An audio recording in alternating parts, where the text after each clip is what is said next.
Yo, what is going on, guys? It's your boy Noodle coming back at you with another video, and today we're gonna be going over how to reach Spartan rank 152. In this video, I'm gonna be giving you my thoughts on the actual Spartan rank. I'm going to be telling you guys the playlist you need to be running through to achieve this rank, as well as boosts you need to be burning. As a forenote, I am not going to be going over any statistics each playlist offers and rewards you. If you guys are interested in any stats like that, I recommend you go over to Luke the Notables channel. I will link it down below. Specifically, I'll be linking a video he did on the Spartan rank 152. How long would it take you to reach 152 without using boost? Actually, it's a really interesting video. It really gives you a good breakdown of what each individual playlist gives you. He talks about some of the playlists I'm going to be mentioning, as well as some other factors. So really interesting video. You guys should definitely go check that out. It will definitely help you understand this video better. So without further ado, let's jump right into it. So this first section is going to be a little cautionary, because 152 is not an easy feat. It is actually kind of ridiculous to achieve. 152, you have to grind out 50 million experience points, which is a lot. It took me a year and a quarter to achieve this rank, and that was playing a shit ton every day. At some points I was grinding around 6 to 8 hours a day of Halo. Other days I was grinding out 12 hours. Over the summer, what I would do is I would grind between like 4 to 6 hours every day with a full-time job, and then go to bed. So basically my schedule was play Halo, go to work, sleep, repeat. So if you are going to go for 152, there are a few things you should really consider. One is time. Are you going to have enough time to play this game? You need to be able to put a pretty large amount of time into this game. Of course, over time, if you're really dedicated to this game, even to put in like a couple hours a day, you will be able to achieve 152. It will just take you a lot longer, and by that time, especially with new game releases coming out this fall, like Destiny 2, which I'm really hyped for, it may be kind of hard to put more attention towards this game. So just a forenote, don't mean to discourage any of you guys. You should know what you're getting into. So let's jump right into the playlist. What playlist should you be playing? It is important to maintain a diverse set of playlists that you're going to be playing while achieving 152, because it is long, strenuous, and honestly it can be quite boring at times. Basically, you will want to have a few different playlists, and I have a few different playlists that you can play that will help you gain XP at a reasonable rate. The first and foremost, most beneficial playlist, in my opinion, is Warzone Assault. Games last between 7 minutes and 11 minutes on average. Whether you're playing in a team or you're playing solo, playing as a 6-man or down to a solo, whatever, you will be finishing these matches on average between 7 and 11 minutes. It's probably one of the most consistent playlists on time. You'll get between like 2 to 4K experience. However, when you burn boost, which we will get into in the next segment, you can get anywhere between 4,000 and 9,000 XP. Overall, you'll just want to grind this playlist as much as possible. The second playlist you'll want to grind out is Warzone Firefight. For Warzone Firefight, some boost can give you 10,000 experience points every time you play, so you really want to be grinding this out. Now, I would use caution when playing regular Warzone. Yes, it does reward you with a large amount of XP, and I know I'm going to get people saying, well, what about regular Warzone? You played regular Warzone for ages. Why aren't you mentioning that? And that's true. I played regular Warzone a lot during one part of Halo 5's existence. And that was when 12-man fire teams existed. I know a lot of people jumped in sort of after they got rid of 12-man fire teams, and it was in for a while. So if you newbies out there who weren't here when that was around, first of all, it was fabulous. I loved it. They should have kept 12-man fire teams. And I do have very, very strong opinions on that, and have said some very strong things to and of 343 employees for getting rid of that. But anyways, that is not what this video is about. The most efficient way to grind XP back in the day when I did grind regular Warzone was quick coring, where you could core games, you could destroy the enemy core in like 4 or 5 minutes max. Like, we were just running through kids. But that is no longer an option. 12 mans are no longer an option. You can't do that anymore. So Warzone at an average, like regular Warzone, takes between like 15 and 20 minutes plus. And really, it's not efficient for you to grind that playlist. Although I will say, if you want to mix things up, play a few matches every once in a while, take a break from Warzone Assault or Warzone Firefight, go ahead. It's not gonna hurt you too bad. It's not gonna be like, oh, I'm gonna lose a whole day playing like 3 matches of regular Warzone. If you want to mix things up a bit, go ahead. It's not going to kill you. I would definitely play 95% of your games should be in Warzone Assault and Firefight. Now, some of you guys may be wondering, well, Noodle, what about Arena? Well, does Arena get any love for this? And I will caution you guys actually at playing Arena. If you are Arena players, probably not going to achieve 152. The closest person I have seen, the closest pro who grinds Arena is Denoxide. I have seen him, I believe he's like around halfway through 150, somewhere around there. He's the highest ranked pro I have seen. I will say, you really, for efficiency reasons, you don't want to grind Arena out because Arena does not give you good rewards. I have also heard the argument that SWAT's really good. I can't really speak to this. I have not tried it. I've heard that SWAT's really good for grinding to max. SWAT matches only last between 3 and 5 minutes, sometimes more than that. They really, you burn through them really quick. And even without boost, you earn, well, probably 1.5 to 2k every time without a boost. And then that adds up. You multiply that by, oh, how many times in an hour? Of course, you got to match, so add 3 minutes for matching. So you can probably get between around 15k, just an average, I don't know. I can't speak to this though, I've never done it, and even if that is the case, it's still not the most efficient playlist to grind in, especially when burning boosts, which again, we'll get into in the next section. However, if you do want to play Arena, I know this isn't gonna sit well with some of you Arena players, but Infection does give a really good XP reward for what it is. Not quite the most efficient playlist, but it is an option. I will say, as a side note, Eagle Precursor did release a video theorizing that you could theoretically achieve max rank really fast by just playing Infection. This is true in theory. However, this is Eagle Precursor.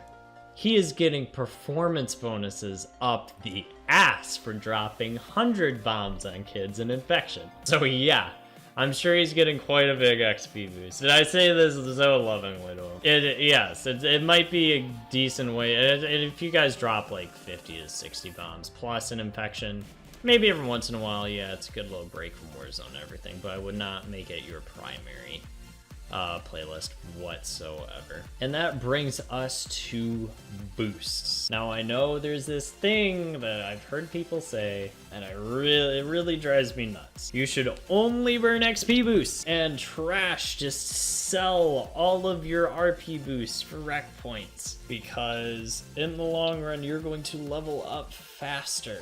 Theoretically, this is correct. If you want to spend hundreds of dollars on like gold packs to try to get legendary XPs, and even just buying gold packs with real money, I'm gonna tell you guys how to. This whole video is to tell you guys how to level up without spending money. I have not spent a dime on gold packs. I honestly think gold packs are a complete waste of money. Sorry, 343. Microtransactions, you may have fooled some people, but I'm not in the gold pack. Saying that, I do have team skins and such. I think those are pretty cool. You can buy those for real money. But gold packs and stuff like that, they're purely unlockable in game. It is so easy to unlock them, and really, in comparison to other games, does not really take that much time to do. So we're going to assume you're not spending a single dime on rec cards, all right?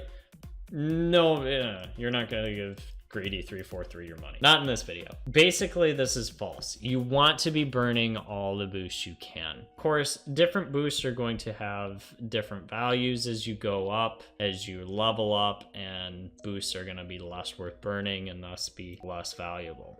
And I guess the best way I can explain this is just to chunk it for you guys right now. Between levels 0 through 50, or if you are between levels 0 through 50, you need to be burning any boost you can. If you're going to sell any boosts, I would be selling the Gambit Assists. I really don't like Gambit Assists because they're not guaranteed. They're real and they're common. They don't really reward you that much. Aside from those, you need to be burning every XP card you get, as well as any rec point cards you get, up to about level 50. From level 50 onward, you can ditch any common rec card, because after level 50, you're gonna get more of a reward, more worth out of those rec cards as rec points. I think you can sell them for like 75 recs. It's not that much, but in bulk.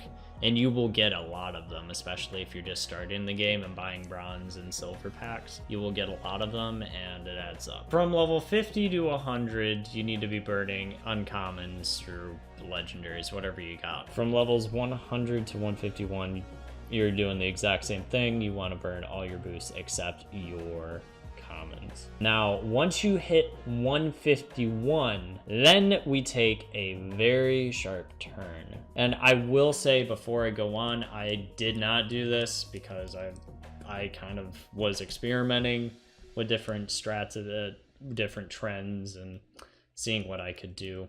But based on what I have witnessed and the trends I have seen, I believe you should be okay doing this. By the time you hit 151, you're going to want to either sell. You can sell them if you want, if you don't plan on playing the game after 151.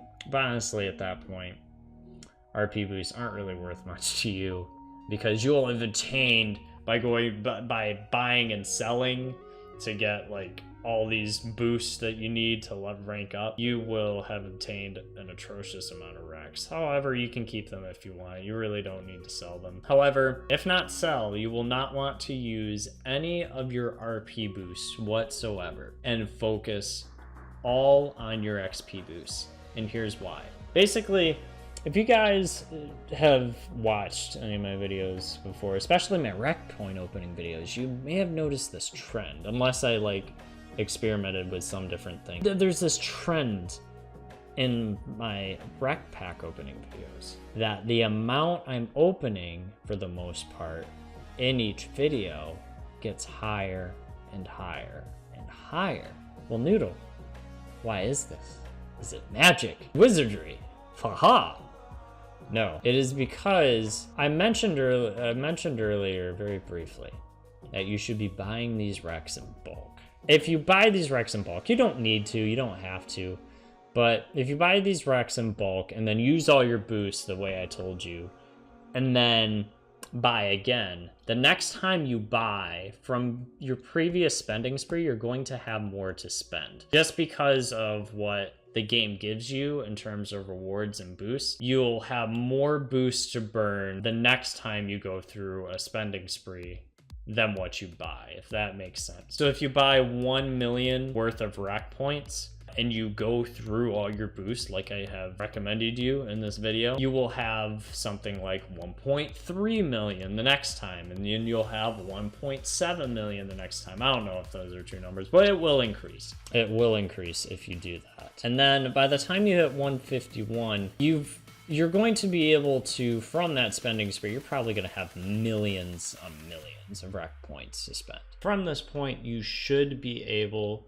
to completely live off of XP boost from rank 151 to 152 and burn through your final 15 million up to the highest rank unit can achieve in Halo 5 Guardians, 152. Now, as some side thought, there are a few other things you can do to help speed up the process. As I mentioned before, it is a very tedious process, and I do not recommend you grind this out entirely on your own. I do not recommend solo queuing. You can do it. People have done it. I can't remember his gamer tag, but I have heard of one guy who did it solo. He was like the first guy to do it solo, and he just did a regular Warzone. However, I would not recommend this. This is not efficient at all. Even though they took out 6-man, you will complete games at a faster rate if you play as a team. If you're going to play Warzone Assault and Firefight, you can have a full team of 8. You can just blow through levels like crazy. You will not only have a better time with your friends, it kind of mixes up the experience, but you will also be able to finish rounds faster. Same goes with Warzone Assault. You'll probably be able to finish a game faster as a team of 6. Due to more coordination. So I recommend playing as a group. I also recommend diversifying your gameplay. I will say Warzone Assault is probably the most efficient playlist to grind. However, you will not want to play that 24/7. You don't want to play 24/7 in any game, really. Don't do that. Fuck. I messed up. I fucked up. Don't do that. Play a few hours a day. Go out and play, kids. Promotion. I should not be encouraging you to sit on your ass all day and play video games, but you will want to mix it up by playing regular Warzone, as mentioned earlier. It won't kill you, and also Warzone Firefight. Mix it up with those. Infection's not bad either. This will mix up your gameplay. You won't be as sick of the game. Also, as a side note, not everybody is going to be able to reach 152. Hell, only a fraction of the community is going to achieve 152, and I have deep respect for anybody who chooses to do that, especially I have my opinions on this game. Anybody who sticks with it long enough to reach 152 in this game, deep respect for you. However, if you don't want to grind this game for a year longer and grind this like till you're dead, like if you really can't do that, 150 is also a really good goal to achieve. It still implies getting that 150 emblem, still implies that you grinded the game, you know what you're doing. Basically, the extra 2 levels are just for bragging, right? So if you reach 150 or even 145, you've played the game a good amount and you should be proud of that. However, if you do decide to join the 152 club, all I have to say is, friends, good luck. Thanks for watching, guys. Hope you guys found some good tips in this video. If you have any questions, I know there are some things I may have not explained right or are really too complicated. Sometimes I'm really not good at vocalizing certain things. If you have any questions, please leave them down in the comments below. I will answer them to the best of my ability. Until next time, peace out, guys.